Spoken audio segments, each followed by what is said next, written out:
দালাল এনেধৰণৰ শব্দ কোৱা পৰিৱেশবোৰো আমি দেখিলোঁ যিবোৰ চূড়ান্ত লজ্জাজনক নহয় জানো এনে এটা পৰিৱেশ গণতন্ত্ৰৰ বাবে লজ্জাজনক ঐ সুমা বাবা এই শব্দবোৰ কোৱা জনপ্ৰতিনিধি কেইজনে আমি তেখেতসকলৰ চেহেৰাটো মাননীয় অধ্যক্ষ মহোদয় ঐ সুমা বাবা ঐতিহ্যমণ্ডিত গুৱাহাটী বিশ্ববিদ্যালয় ধ্বংসৰ ষড়যন্ত্ৰত নামিছে হিমন্ত বিশ্ব শৰ্মা চৰকাৰ আজি আমি দেখিছোঁ যে বিশ্ববিদ্যালয়খনত যি আসলতে পাঠদান চলিছে এই পাঠদানৰ বাবে যি 5 ইয়াৰ ইণ্টিগ্ৰেটেড মাষ্টাৰ্ছ প্ৰগ্ৰেম আনুষ্ঠানিকভাৱে 2023 চনত ঘোষণা কৰা হৈছিল আৰম্ভ কৰা হৈছিল তাৰ বাবে কোনো স্থায়ী শিক্ষক অনুদান আন্তঃগাঁথনি নাই আৰু এই স্থায়ী শিক্ষক অনুদান আৰু আন্তঃগাঁথনি অবিহনে নতুন শিক্ষানীতি বলবৎ কৰাৰ ফলত আজি শিক্ষক আৰু ছাত্ৰ ছাত্ৰীসকলৰ মাজত হাহাকাৰ পৰিস্থিতি এটা সৃষ্টি হৈছে সন্মানীয় ঐতিহ্যমণ্ডিত গুৱাহাটী বিশ্ববিদ্যালয় অসমৰ শিক্ষাৰ প্ৰাণকেন্দ্ৰস্বৰূপ এটা সময়ত ডক্টৰ ভূপেন হাজৰিকাদেৱে গুৱাহাটী বিশ্ববিদ্যালয়ৰ প্ৰসংগত কৈছিল যে জিলিকাব লুইতৰে পাৰ য'ৰ পৰা যুৱ প্ৰজন্মই লুইতৰ পাৰ জিলিকাম বুলি নতুন জীৱনৰ সপোন দেখে নিজৰ ভৱিষ্যত সুৰক্ষিত কৰিম বুলি নিজৰ ভৱিষ্যতে একোজন ভাল মানৱ সম্পদ হৈ উঠিম বুলি সপোন দেখে সেই সপোনবোৰ আজি বৰ্তমান হিমন্ত বিশ্ব শৰ্মাদেৱৰ যি নীতি তাৎক্ষণিকভাৱে ৰাতি সপোনত দেখি পিছদিনাই কিবা এটা কাৰ্যকৰী কৰি দিয়াৰ তেখেতৰ যি কাম কাজবোৰ আছে এই কাম কাজবোৰৰ বাবে তেওঁলোকৰ সপোনবোৰ ধূলিসাৎ হ'বলৈ আৰম্ভ হৈছে হিমন্ত বিশ্ব শৰ্মাদেৱে কেন্দ্ৰ চৰকাৰক আচলতে তেল মাৰিবলৈ গৈ কেন্দ্ৰ চৰকাৰৰ যিকোনো নীতিকে প্ৰথম ময়ে কাৰ্যকৰী কৰিছোঁ নিচিনা এটা ধাৰণা দিবলৈ গৈয়ে আমাৰ অসমত জোৰ জবৰদস্তিকৈ এক প্ৰকাৰ দাবী ধমকিৰে NEP ইমপ্লিমেণ্ট কৰিছিল সেই একেদৰেই গুৱাহাটী বিশ্ববিদ্যালয়কো যি 5 ইয়াৰ্ছ মাষ্টাৰ ডিগ্ৰী প্ৰগ্ৰেম আছে তেওঁলোকৰ ইণ্টিগ্ৰেটেড মাষ্টাৰ্ছ প্ৰগ্ৰেম এয়া এটা ধমকিৰ জৰিয়তে আৰম্ভ কৰিবলৈ বাধ্য হৈছিল বিশ্ববিদ্যালয় একেদৰে আমাৰ কলেজসমূহতো যি আচলতে ডিগ্ৰী কোৰ্চ আছে 4 ইয়াৰ্ছ আণ্ডাৰ গ্ৰেজুৱেট প্ৰগ্ৰেম আছে এই কোৰ্চসমূহো হিমন্ত বিশ্ব শৰ্মাদেৱৰ তাৎক্ষণিকভাৱে চিন্তাৰ বলবৎ কাৰ্যসূচীয়ে চলি আছে য'ত এতিয়ালৈকে সেই কোৰ্চসমূহ বলবৎ কৰিবৰ বাবে নাই কোনো অনুদান দিছে না কোনো আন্তঃগাঁথনিৰ পৰিকল্পনা হ'ল না ছেমিষ্টাৰসমূহ কিদৰে কোৰ্চসমূহ কিদৰে আগবঢ়াই লৈ যোৱা যাব তাক লৈ পৰিকল্পনা হ'ল মাথো তাৎক্ষণিকভাৱে কাৰ্যকৰী কৰাৰ ফলত আজি সমগ্ৰ উচ্চ শিক্ষাৰ খণ্ডটোতে এটা হাহাকাৰ পৰিস্থিতিৰ সৃষ্টি হৈছে ছাত্ৰ ছাত্ৰীসকলে অতি দুখ লগা অৱস্থা গুৱাহাটী বিশ্ববিদ্যালয়ত ফাইনেল সেমিষ্টাৰ পৰীক্ষা চলি আছে এই ফাইনেল সেমিষ্টাৰ পৰীক্ষাৰ মাজত আমি দেখা পাইছোঁ ছাত্ৰ ছাত্ৰীসকলে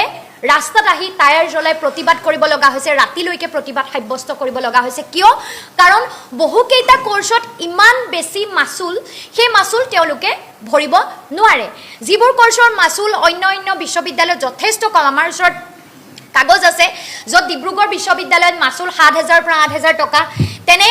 কোৰ্চত ইয়াত 14,000 14,500 পৰা 16,500 টকা কোনোবা কোৰ্চত 30,000 টকা কোনোবা কোৰ্চত 55,000 টকা এনেধৰণৰ আচলতে কোৰ্চৰ মাচুল দিবলগীয়া তেওঁলোকে হৈছে আৰু তাতোতকৈ দুখজনক কথাটো আমি যেটো দেখিলো যে গুৱাহাটী বিশ্ববিদ্যালয়ৰ স্বয়ং ৰেজিষ্ট্ৰাৰ অধ্যাপক ডক্টৰ উৎপল শৰ্মা তেখেত নিজে গুৱাহাটী বিশ্ববিদ্যালয়ৰ ৰেজিষ্ট্ৰাৰ তেখেত কোনো বিৰোধী দলৰ নেতা নহয় তেখেত কোনো সংগঠনৰ লগত জড়িত ব্যক্তি নহয় এটা ব্যৱস্থাৰ লগত জড়িত বিশ্ববিদ্যালয়খনৰ ৰেজিষ্ট্ৰাৰজনে যেতিয়া এই প্ৰটেষ্টৰ বিৰুদ্ধে ছাত্ৰ ছাত্ৰীৰ অভিযোগৰ বিৰুদ্ধে তেখেতে প্ৰত্যুত্তৰ দিবলৈ গৈছে তাত তেখেতে কিছু বিস্ফোৰক তথ্য দাঙি ধৰিছে আৰু যি বিস্ফোৰক তথ্য তেখেতে দাঙি ধৰিছে এয়া অসমৰ সকলো ৰাইজৰ বাবে অত্যন্ত লজ্জাজনক অসমৰ সমগ্ৰ শিক্ষা ব্যৱস্থাৰ বাবে এয়া অতি ভয়ংকৰ আৰু এই কথাবোৰে অসমৰ চৰকাৰৰ শিক্ষা বিৰোধী মনোভাৱ স্পষ্ট ৰূপত প্ৰমাণ কৰিছে তেখেতে স্বীকাৰ কৰি কৈছে যে গুৱাহাটী বিশ্ববিদ্যালয় বৰ্তমান অৱস্থাত 80 পৰা 90 কোটি টকা ঘাটিত চলি আছে এজন বিশ্ববিদ্যালয়ৰ ৰেজিষ্ট্ৰাৰৰ ভাষ্য এয়া তেখেতে কৈছে যে বিশ্ববিদ্যালয়খন আসলতে 2023 চনত হিমন্ত বিশ্ব শৰ্মাদেৱে যি FYIMP 5 ইয়াৰ ইণ্টিগ্ৰেটেড মাষ্টাৰ্ছ প্ৰগ্ৰেম উদ্বোধন কৰিছিল সেই তাক বলবৎ কৰিবলৈ চৰকাৰে এটা টকাও অতিৰিক্ত অনুদান দিয়া নাই এয়া ৰেজিষ্ট্ৰাৰে কোৱা কথা আমি একে সময়তে বিশ্ববিদ্যালয়ৰ ভাইচ চেঞ্চেলৰ মহোদয়ৰো এটা ভিডিঅ' দেখিছোঁ সংবাদ মাধ্যমৰ আগত তেখেতে ছাত্ৰ ছাত্ৰীক বুজোৱাৰ সময়ত য'ত এইখিনি কথা স্পষ্ট হৈছে যে আনকি উৎপল শৰ্মা দেৱৰ কথাটো স্পষ্ট হৈছে যে কোনো NEPৰ এই বলবৎ কৰিবৰ কাৰণে চৰকাৰে বিশ্ববিদ্যালয়ত 1 পইচাও অতিৰিক্ত অনুদান দিয়া নাছিল, কোনো স্থায়ী শিক্ষক নিযুক্তি দিয়া নাছিল, তাৰ বাবে যি পৰ্যাপ্ত আন্তঃগাঁথনি লাগে তেনে কোনো পৰ্যাপ্ত আন্তঃগাঁথনি নাছিল। আনকি ৰেজিষ্ট্ৰাৰ মহোদয়ৰ ভাষ্য বা বিশ্ববিদ্যালয়ৰ আচলতে উপাচাৰ্য মহোদয়ৰ ভাষ্যৰ পৰাও যদি আমি চাওঁ, আমি জানিবলৈ পাইছোঁ, সংবাদ মাধ্যমতো ইতিমধ্যে বাতৰি প্ৰকাশ হৈছে যে পুৰণা ছাত্ৰবাসকে তেওঁলোকে ক্লাছৰুমলৈ সলনি কৰিবলগীয়া হৈছিল, নহয় জানো? এতিয়াও বেলেগ ৰুমৰ ব্যৱস্থা মেৰামতি চলি আছে, প্ৰস্তুতিকৰণ চলি আছে। গতিকে তাৰ বাবে NEPৰ প্ৰগ্ৰেমসমূহ সেইবাবে বিশ্ববিদ্যালয়খনে সেল্ফ ফাইনেন্সিং মোডত আৰম্ভ কৰিব লগা হৈছিল। সেল্ফ ফাইনেন্সিং মোডত আৰম্ভ কৰোঁতে ঠিকেই আছিল, কিন্তু এতিয়া য'ত নেকি অন্যান্য বিশ্ববিদ্যালয়ত একেটা কোৰ্চৰ দাম বহুত কম, অন্যান্য কলেজত একেধৰণৰ ডিগ্ৰী কোৰ্চৰ ক্ষেত্ৰত মাচুল বহুত কম, একেখিনি কোৰ্চ পঢ়িবৰ কাৰণে যেতিয়া গুৱাহাটী বিশ্ববিদ্যালয়ৰ ছাত্ৰ ছাত্ৰী বা অভিভাৱকসকলে দেখিছে যে দুগুণ চাৰিগুণ বেছি মাচুল দিব লগা হৈছে, তেওঁলোক প্ৰতিবাদ মুখৰ হ'বলৈ বাধ্য হৈছে। কাৰণ যদি প্ৰতিবাদেই নকৰে 55,000 টকা, 30,000 টকা বা 14,000 পৰা 16,000 টকা প্ৰতি ছমাহত দি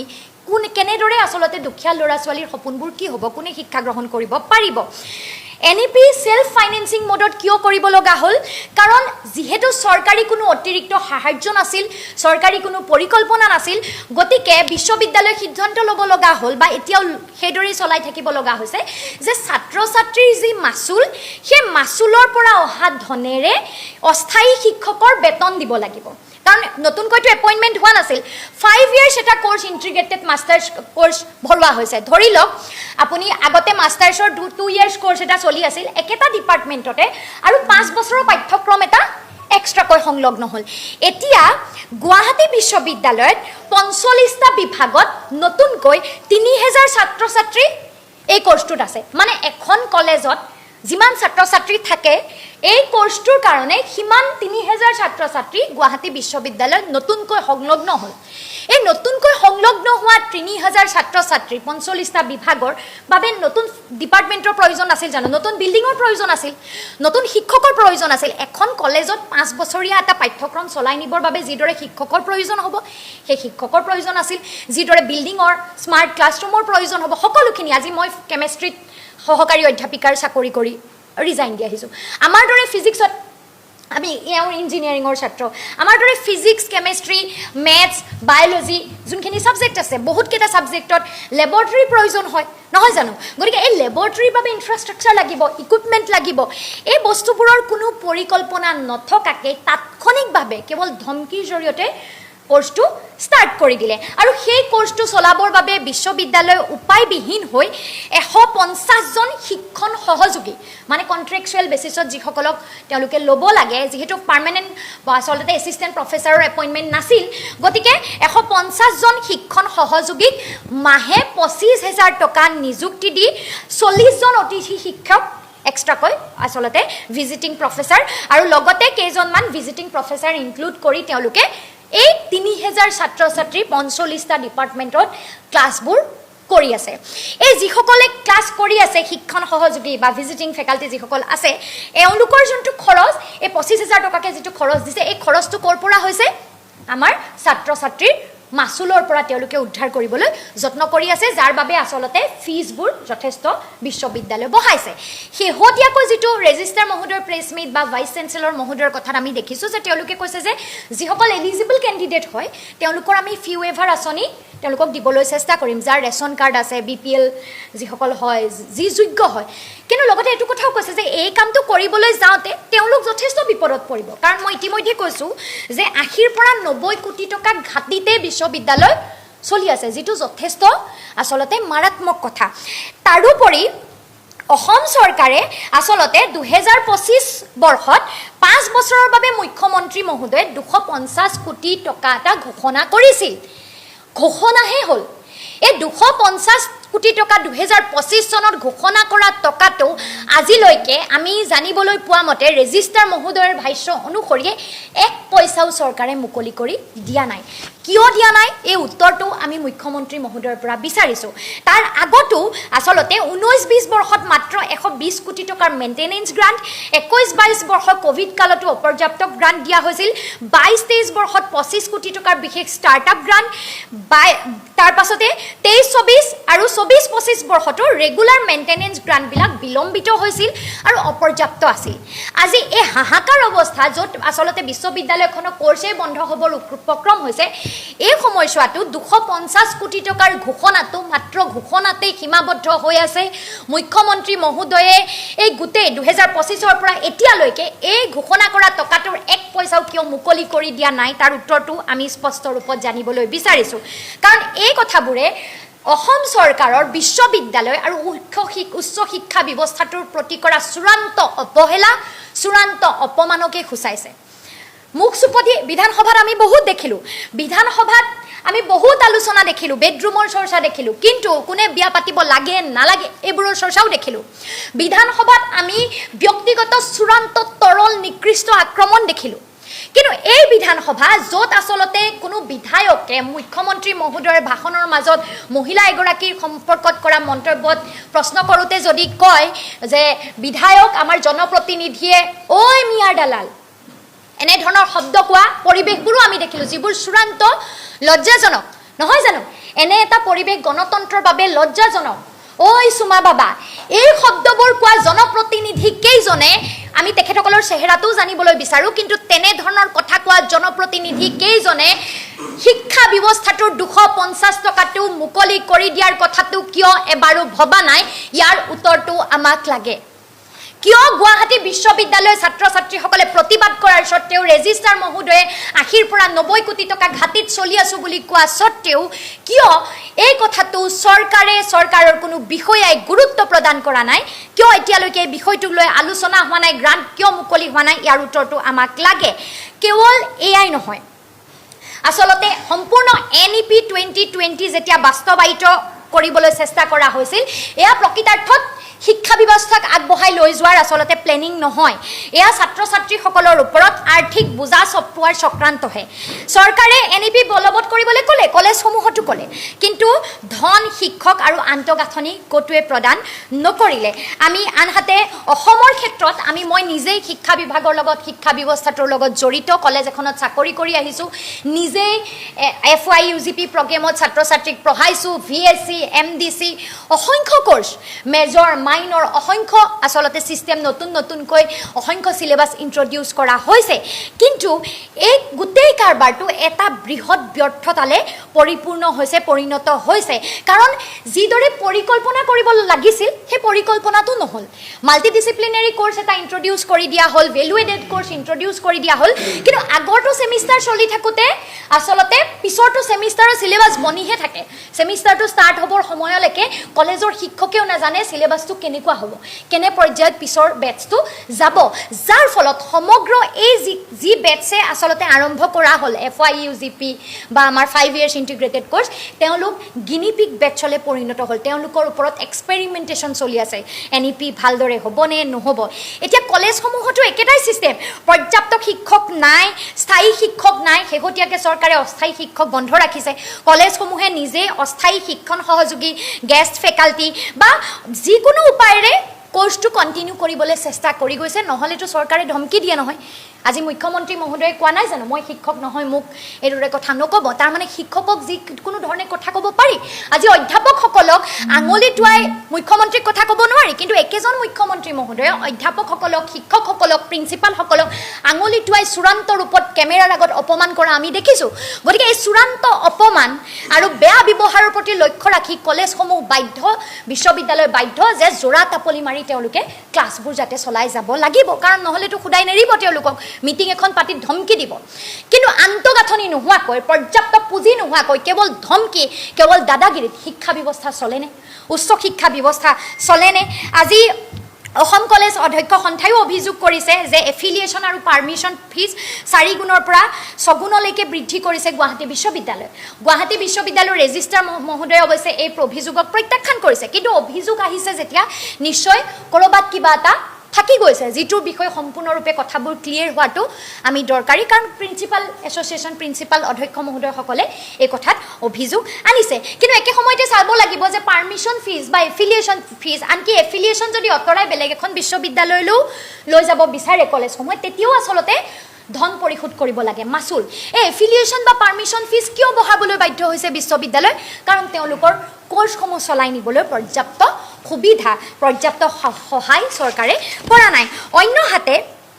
আমি কেন্দ্ৰীয় চৰকাৰৰ ক্ষেত্ৰতো যদি চাওঁ কেন্দ্ৰীয় চৰকাৰেও বিশ্ববিদ্যালয়সমূহক চূড়ান্ত ৰূপত অৱহেলা কৰি আহিছে ইউজিচিৰ বাজেট ক্ৰমাগতভাৱে হ্ৰাস হৈ আহিছে 14-15 বৰ্ষত 8,906 কোটি টকা 15-16 বছৰত প্ৰায় 7,000 পৰা 8,000 কোটি টকা 16-17 বছৰ আৰু 18-19-20 4,500 পৰা 6,500 কোটি টকা এইদৰে গৈ আছিল কিন্তু লাহে লাহে এতিয়া কমি আহিছে 2025-26 বৰ্ষত 3,335.9 কোটি টকা 24-25 বৰ্ষত মাত্ৰ 2,500 পৰা 2,900 কোটি টকা 26-27 বৰ্ষত 3,709 কোটি টকা তাৰ মানে 14-15 জন্তু গ্ৰান্ট 8,906 কোটি আছিল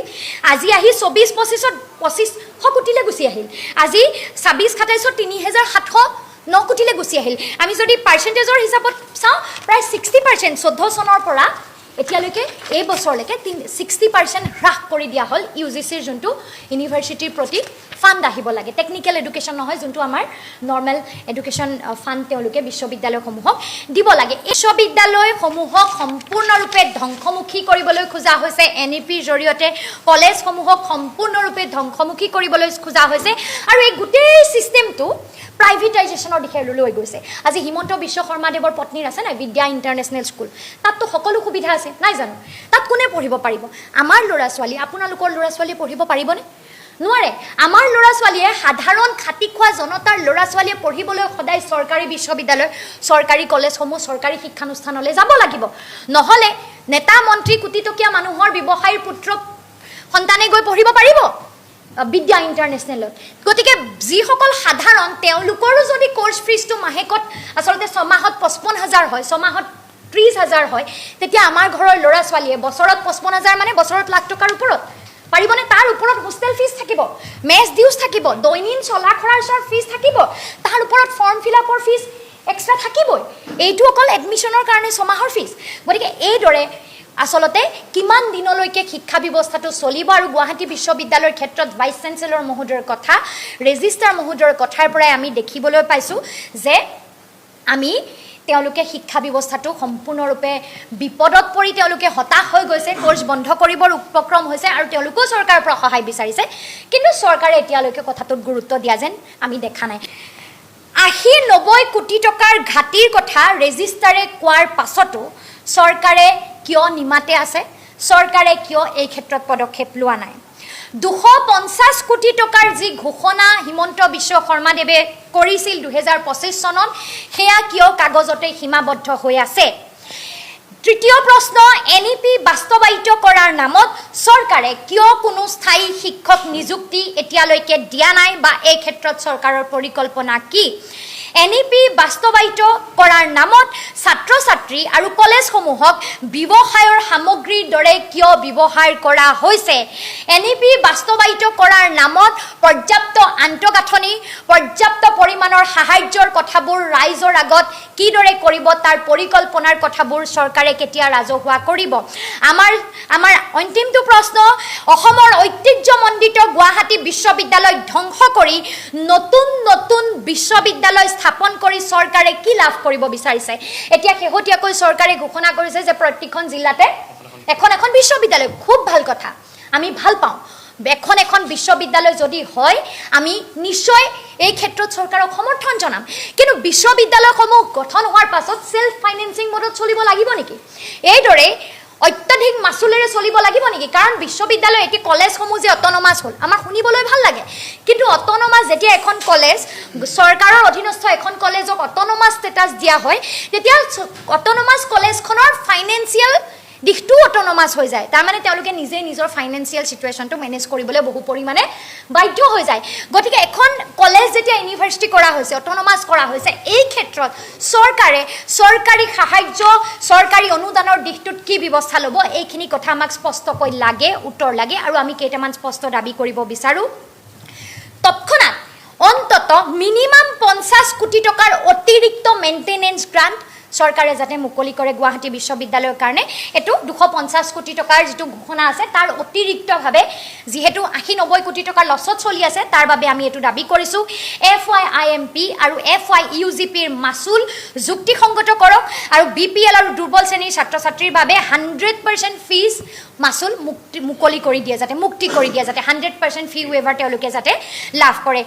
যিসমূহ আসলতে এফিলিয়েটেড কলেজ আছে অধিভুক্ত কলেজ আছে তেওঁলোকৰ ওপৰত যি অত্যাধিক ফিজৰ মাসুলৰ বোজা জাপি দিয়া হৈছে এফিলিয়েশন ফিজ বা পাৰমিশন ফিজ এই ফিজৰ বোজা আঁতৰোৱাবলৈ চৰকাৰে ব্যৱস্থা কৰক আৰু বিশ্ববিদ্যালয় যাতে এই ক্ষেত্ৰত পদক্ষেপ লয় আসলতে সেই ক্ষেত্ৰত চৰকাৰে নিজস্ব ব্যৱস্থা কৰক আমাৰ অন্য এটা দাবী NEP বাস্তৱায়িত কৰাৰ বাবে পৰ্যাপ্ত স্থায়ী শিক্ষক নিযুক্তি আৰু আন্তঃগাঁথনিৰ বাবে ধন আগবঢ়াওক লগতে এই সমগ্ৰ বিষয়বস্তুটোত গুৱাহাটী বিশ্ববিদ্যালয়ৰ কৰ্তৃপক্ষৰ ওপৰত বহুকেইটা অভিযোগ আহিছে প্ৰিন্সিপাল সকলে কৈছে ছাত্ৰ ছাত্ৰীয়ে কৈছে আগতেও আহি আছে গতিকে বিশ্ববিদ্যালয়ৰ বহু ক্ষেত্ৰত আৰ্থিক অনুদানৰ প্ৰসংগবোৰ আগৰ কিবা লেপছ হোৱাৰ বাবেও আসলতে কিছু ক্ষেত্ৰত থাকি গৈছে বুলিও আপত্তি আহিছে গতিকে বিশ্ববিদ্যালয়খনৰ আৰ্থিক হিচাপ নিকাছবোৰ সম্পূৰ্ণৰূপে যাতে স্বচ্ছ হয় সম্পূৰ্ণৰূপে নিকা হয় তাক লৈ প্ৰয়োজনীয় তদন্ত হওক কিন্তু চৰকাৰে এই বিষয়টোত সম্পূৰ্ণৰূপে হস্তক্ষেপ কৰি ৰাইজকো এই কথাবোৰৰ বিষয়ে অৱগত কৰক এই চৰকাৰৰ শিক্ষা বিৰোধী নীতি আৰু অৱহেলাই কেৱল গুৱাহাটী বিশ্ববিদ্যালয় নহয় সমগ্ৰ পৰৱৰ্তী প্ৰজন্মৰ ভৱিষ্যতটো লাহে লাহে শেষ কৰিবলৈ ধ্বংসমুখী কৰিবলৈ আগবাঢ়িছে যদি আমি অসমৰ সমগ্ৰ ৰাইজে সমগ্ৰ অসমৰ দল সংগঠন ছাত্ৰ ছাত্ৰীসকলৰ লগত জড়িত অভিভাৱকসকল সকলোকে মই অনুৰোধ কৰিছোঁ যে এই ষড়যন্ত্ৰ যদি আমি এতিয়াই বিৰোধিতা নকৰোঁ এতিয়াই যদি বুজিবলৈ যত্ন নকৰোঁ তেতিয়াহ'লে সাধাৰণ ঘৰৰ ল'ৰা ছোৱালীবোৰে অনাগত দিনত উচ্চ শিক্ষাৰ সপোন দেখিবই নোৱাৰিব সপোনবোৰেই ধ্বংস হ'ব ধনীৰ সন্তানেহে বিশ্ববিদ্যালয়লৈ যাব পাৰিব বাহিৰত পঢ়িব পাৰিব ইয়াত পঢ়িব পাৰিব সাধাৰণ ঘৰৰ সন্তানবোৰ কেৱল সপোন দেখি কলিতে সপোনবোৰ মৰহাৰ ফলত তেওঁলোক হতাশাত ভুগি থাকিব লাগিব এয়া কেৱল শিক্ষাৰ সংকট নহয় এয়া অসমৰ ভৱিষ্যতৰ সংকট আমি জাতীয় যুৱ বাহিনী ৰাইজৰ দলৰ তৰফৰ পৰা এতিয়াই এই মুহূৰ্তত চৰকাৰক সতৰ্ক কৰি দিব বিচাৰিছোঁ অতি সোনকালে গুৱাহাটী বিশ্ববিদ্যালয় আৰু অসমৰ সমগ্ৰ উচ্চ শিক্ষাৰ ব্যৱস্থাটোৰ বাবে পৰ্যাপ্ত অনুদান স্থায়ী শিক্ষক নিযুক্তি আৰু পৰ্যাপ্ত আন্তঃগাঁথনিৰ ব্যৱস্থা কৰক নহ'লে ইতিহাসে অসম চৰকাৰক হিমন্ত বিশ্ব শৰ্মা চৰকাৰক ক্ষমা নকৰিব নহ'লে অসমৰ উত্তৰ প্ৰজন্মই হিমন্ত বিশ্ব শৰ্মা চৰকাৰক ক্ষমা নকৰিব ৰাইজে কিন্তু কথাবোৰ দুদিন দেৰিকে হ'লেও নিশ্চয় বুজিব আমি এই কথাখিনি সমগ্ৰ অসমৰ ৰাইজৰ উঠি অহা প্ৰজন্মৰ সমগ্ৰ সংবাদকৰ্মীসকলৰ সংবাদ মাধ্যমৰ লগতে অভিভাৱক সমগ্ৰ সচেতন মহলৰ সন্মুখত আমাৰ তৰফৰ পৰা দাঙি ধৰিছোঁ একাংশ ব্যৱহাৰ নজনা শিষ্টাচাৰবিহীন জ্ঞানশূন্য মন্ত্ৰী বিধায়কৰ বাবে এই ভিডিঅ'টো প্ৰস্তুত কৰিছোঁ প্ৰকৃতপক্ষে আনক শুধৰাবলৈ যোৱাৰ আগতে সমাজখন শুধৰাবলৈ যোৱাৰ আগতে এইসকল মন্ত্ৰী বিধায়কে এবাৰ নিজক সোধক তেখেতলোকে এই মন্ত্ৰী বিধায়ক হোৱাৰ যোগ্যতা আছেনে নাই তেখেতলোকে এখন পবিত্ৰ সদনত সেই যিখন সদন সেই সদনখনৰ পৰা অসমৰ ৰূপৰেখাৰ আৰম্ভ হয় আমি যেতিয়া বিধানসভাৰ অধিৱেশন আৰম্ভ হোৱা নাছিলে তাৰ প্ৰাক মুহূৰ্তটো কৈছিলোঁ বিধানসভাৰ অধিৱেশন চলি থকাৰ সময়ত আপোনালোকে সদনখন কেতিয়াও গৰুৰ বজাৰ মাছৰ বজাৰৰ দৰে স্থলীলৈ ৰূপান্তৰিত নকৰিব কাৰো ব্যক্তিগত সেয়া বেডৰুম নহয় কাৰো সেয়া আড্ডা পিটা জেগা নহয় সুমাৰ কথা তাত নচলে কোন মাইকে তাত কি কৰিব সেই কথাবোৰ নচলে আপোনালোকে সমাজখন শুধৰাৰ আগত নেতৃত্ব লোৱাৰ আগত এবাৰ নিজকে আপোনালোকে প্ৰশ্ন কৰক আপোনালোকে শালীনতা বোলা বস্তু আপোনালোকৰ আছেনে নাই শিষ্টাচাৰ বোলা বস্তুটো আছেনে নাই যেতিয়া আমি সৰু আছিলোঁ আমাক বাল্যকালতে এই শিষ্টাচাৰৰ পাঠ পঢ়োৱা হয় স্থান কাল পাত্ৰভেদে ক'ত কেনেকৈ কথা ক'ব লাগে সেই বস্তুবোৰ শিকোৱা হয় কিন্তু এইসকল মন্ত্ৰী বিধায়ক একাংশই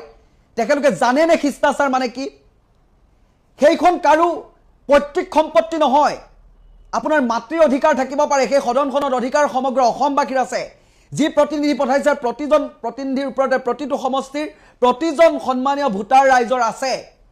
কিন্তু সেই পবিত্ৰ সদনখনত দুটা সমষ্টিৰ যেতিয়া সন্মানীয় বিধায়কে কথাবাৰ্তা পাতি থাকিব সেইখিনি সময়ত ঐ সুমা বাবা ঐ মিয়াৰ দালাল ঐ গৰু এই ঐ আই ঐ মাইক বন্ধ কৰি দে এই শব্দবোৰ কিহৰ এইবোৰ সাংবিধানিক শব্দ নে অসাংবিধানিক শব্দ আপোনালোকে সংবিধানখন হাল সলনি কৰিছে আপোনালোকে লিখিছে আপোনালোকে ভাঙিছে নিয়ম আপোনালোকে বনাব আপোনালোকে ভৰিৰে মোহাৰি চুৰমাৰ কৰিব আপোনালোকে ভাবে নেকি যে হাউচটোত যিসকল ব্যক্তি সোমাই থাকে আপোনালোকে বহুত জানতা সৰ্বজানতা মানুহ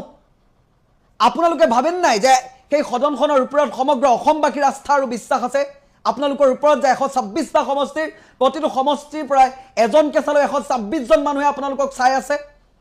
সেই কথাটো আপোনালোকে ভাবে নে নাভাবে আপোনালোকে প্ৰতিটো সন্মানীয় সমষ্টিৰ প্ৰতিনিধি হয় নে নহয়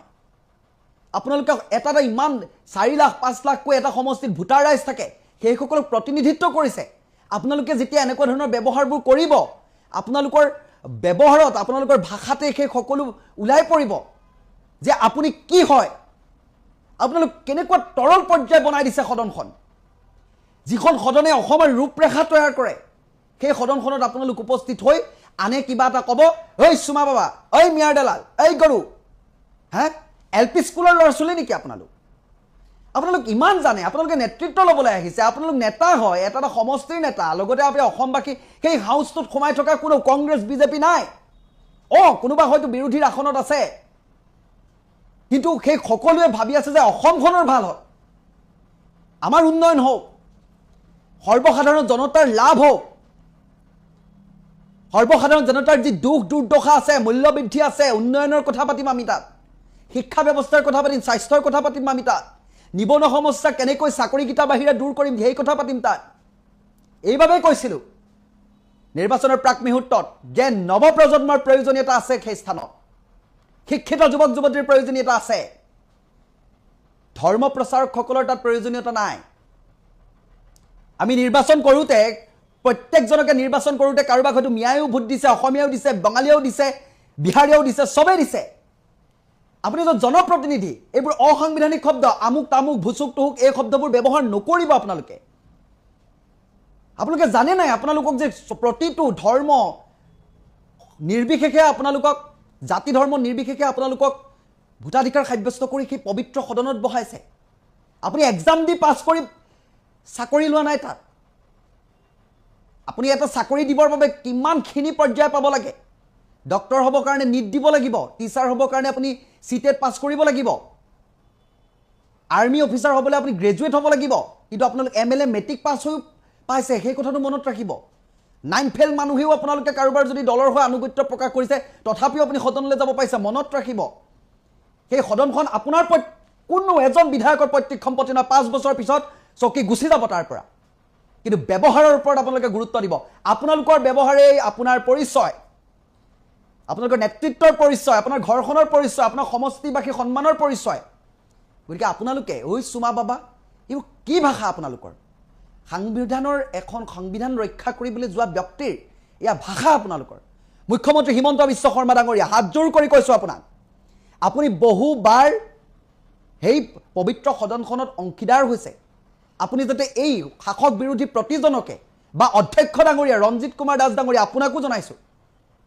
আপুনিও যাতে এইবোৰ এটা ষ্ট্ৰিক্টলি এটা ব্যৱস্থা কৰে কোনো ধৰণৰ এনেকুৱা অসাংবিধানিক শব্দ ব্যৱহাৰ কৰিব নোৱাৰিব সমালোচনা কৰক যুক্তিৰে ব্যক্তিগত কথাবোৰ আনি ইয়াত সময়ে সময়ে আপোনালোকে হাই কাজিয়া কৰি সদনখন একেবাৰে মাছৰ বজাৰ গোহালি কৰি নেপেলাব অসাংবিধানিক কথাবোৰ আপোনালোকে ব্যৱহাৰ নকৰিব শালীনতা ৰাখিব শিষ্টাচাৰ